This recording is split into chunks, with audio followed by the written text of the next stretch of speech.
안녕하세요. 장재명 신부의 신앙단상입니다. 오늘도 베네딕토 16세 교황님의 권고 사랑의 성사 한 부분을 보도록 하겠습니다. 77항에서 교황님은 이렇게 말씀하십니다.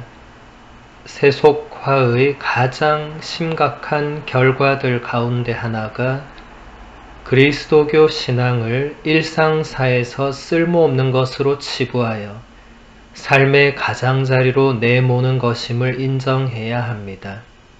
오늘날 예수 그리스도께서는 그저 개인적인 믿음이나 추상적인 교리가 아니라 인간의 역사 속으로 들어오시어 모든 이의 삶을 새롭게 하실 수 있는 참 사람이라는 사실을 재발견할 필요가 있습니다. 교황님의 지적은 대단히 중요한 것입니다. 오늘날 세속화라는 이 거대한 물결이 온 세상을 휩쓸고 있다고 말해도 과언은 아닐 것입니다. 그러니까 우리 삶의 모든 분야가 점점 더 세속화되어 가고 있고 그 결과들은 대단히 심각합니다.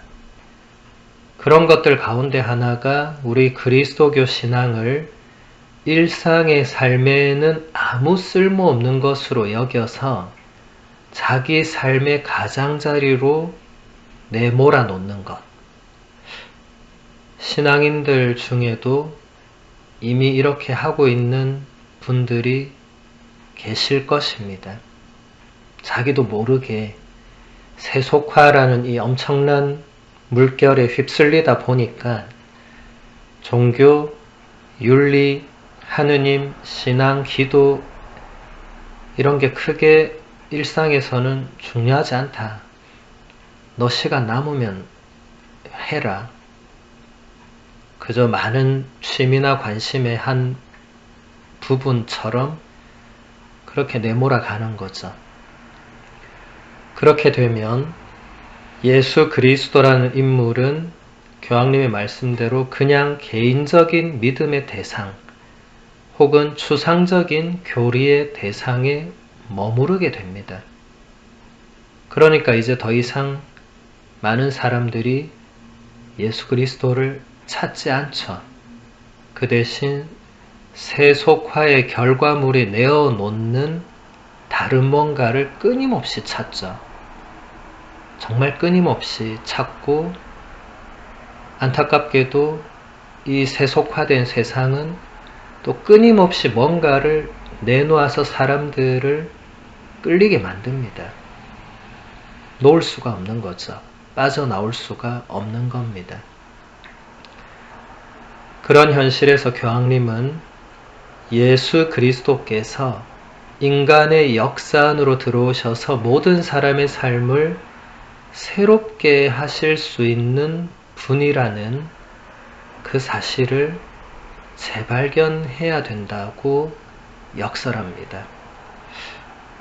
지금 이 시대에 교황님의 이런 말씀을 귀 기울여 들을 사람이 과연 얼마나 될지 잘 모르겠지만 적어도 우리 신앙인들은 이 말씀에 귀를 기울이고 나는 그렇게 살도록 애를 써야 됩니다. 신앙인이 아닌 사람은 사실 교황님의 말씀을 듣든 말든 자유죠. 물론 신앙인도 듣든 말든 자유입니다만 신앙인이 교황님의 말씀을 듣지 않고 무시하고 나는 나대로 살겠다. 이것은 올바른 신앙인의 자세는 아니겠죠. 예수 그리스도께서 나의 역사 안으로 들어오셔서 나의 삶을 새롭게 할 수 있다는 그 사실. 우리는 그것을 믿는 사람들이죠. 그리고 그렇게 되기 위해서 기도하고 그렇게 되려고 세례를 받았고 그래서 예수 그리스도라는 그 인물 없이는 더 이상 살 수 없다고까지 고백하고픈 사도 바오로가 이미 그런 고백을 했죠. 필리핀들에게 보낸 편지에서 나에게는 그리스도가 생애 전부다 라는 고백을 했죠. 개인의 고백이 아니라 그리스도교 신앙이 이런 것이다 라는 걸 보여주는 거죠. 권고 79항에서 교황님은 또 이렇게 말씀하십니다. 세상은 하느님께서 당신 자녀들을 좋은 씨로 뿌리시는 밭이기 때문에 그리스도인 평신도는 세례성사와 견진성사에 힘입고 성체성사로 굳건해져서 그리스도께서 가져다 주신 그 근본적인 새로움을 각자의 자리에서 실천하도록 부름받았습니다. 평신도는 일터나 모든 사회 안에서 설득력 있는 증인이 될 수 있도록 자신의 일상생활이 더 깊은 성찬의 모습을 지니기를 간절히 바라야 합니다.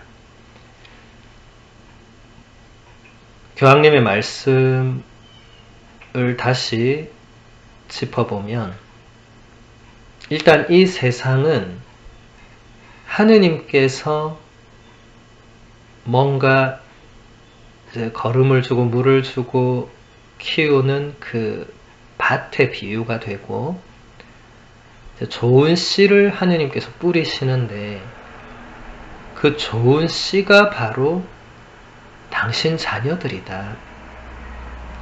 그러니까 세례를 받고 그리스도인이 된 사람들이 하느님의 좋은 씨가 되어야 된다.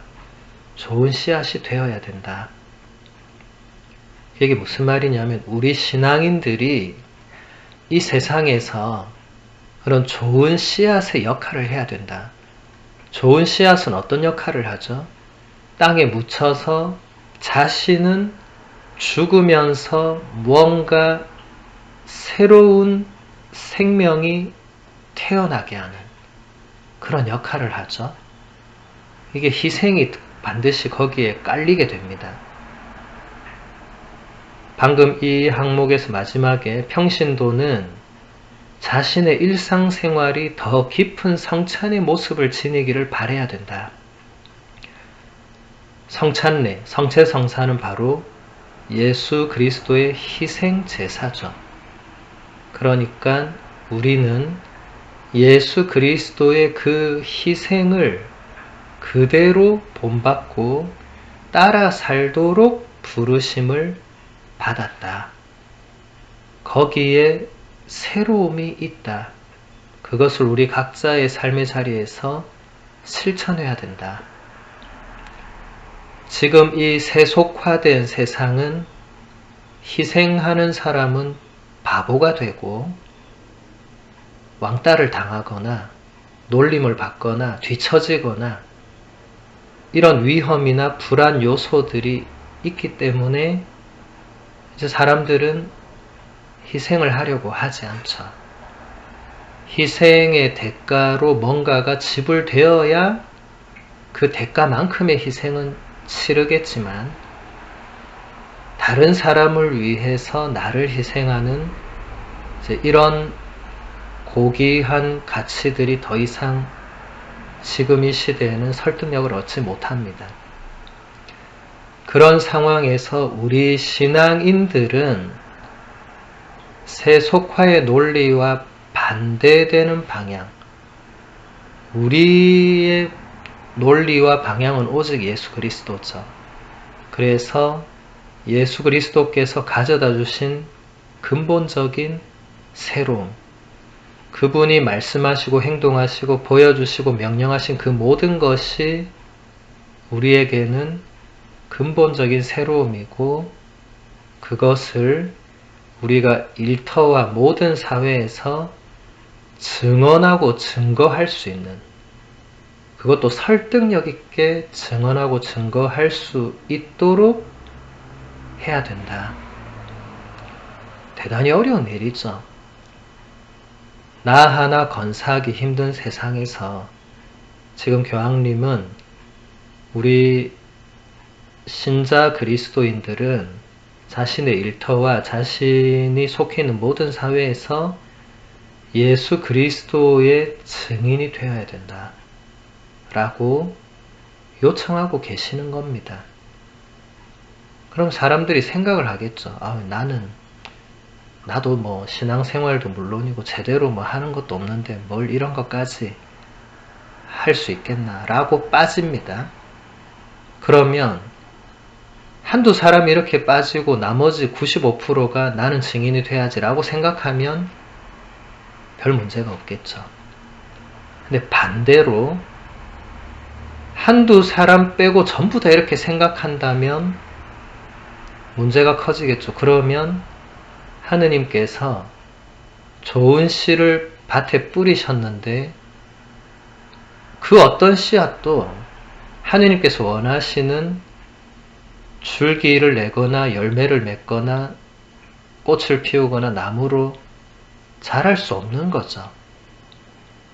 극소수의 한두 사람이 교황님의 이 권고를 듣고 내가 정말 하느님께서 뿌리는 좋은 씨앗으로 예수 그리스도를 세상 사람들에게 증언하는 그런 삶으로 살아야겠다고 결심하고 그 지향으로 기도하고 미사를 봉헌하고 그렇게 살려고 애를 쓰고 한두 사람이 그렇게 하는 것도 물론 영향이나 효과가 있겠죠. 성인 성녀들을 보면 그 성인 한 분이 엄청난 힘을 발휘했죠. 근데 문제는 거의 대다수 신자들은 나는 성인 성녀가 아니야. 나는 그런 거 못해. 이렇게 다 빠진다는 데 있습니다. 다 빠지면 결국 누가 하느냐. 사실 태어나면서부터 성인 성녀로 태어나는 사람이 없죠. 성인 성녀들은 어릴 때부터 응애할 때부터 나는 나중에 성인 품에 오를 거니까 이렇게 살아야지. 말도 안 되는 거죠. 다 똑같은 상황이고 하느님께서 똑같은 조건에서 뭔가를 요구하시지 하느님께서 성인 성녀들에게 처음부터 초능력을 주시거나 그러지 않으시죠. 다 같이 출발하는 거죠. 그래서 저는 우리 신자분들이 이런 내용들을 접하고 들을 때 주님 저는 아니겠지요 라는 태도를 보이지 않기를 바랍니다. 이 태도는 배신자 유다의 태도입니다. 물론 우리 신자들이 그렇게 배신자 유다처럼 살지는 않지만 그런 태도들이 계속 이어지면 결국 유다처럼 어느 날 예수님을 멀리하고 거부하고 배신할 가능성도 있겠죠. 지금 그런 일이 많이 일어나죠. 많은 신자들이 그냥 아무렇지 않게 자신의 신앙을 내팽개치죠. 유다와 크게 다를 바 없는 겁니다. 그래서 우리는 교황님의 이런 권고를 교황님이니까 저런 말씀하신다. 아닙니다.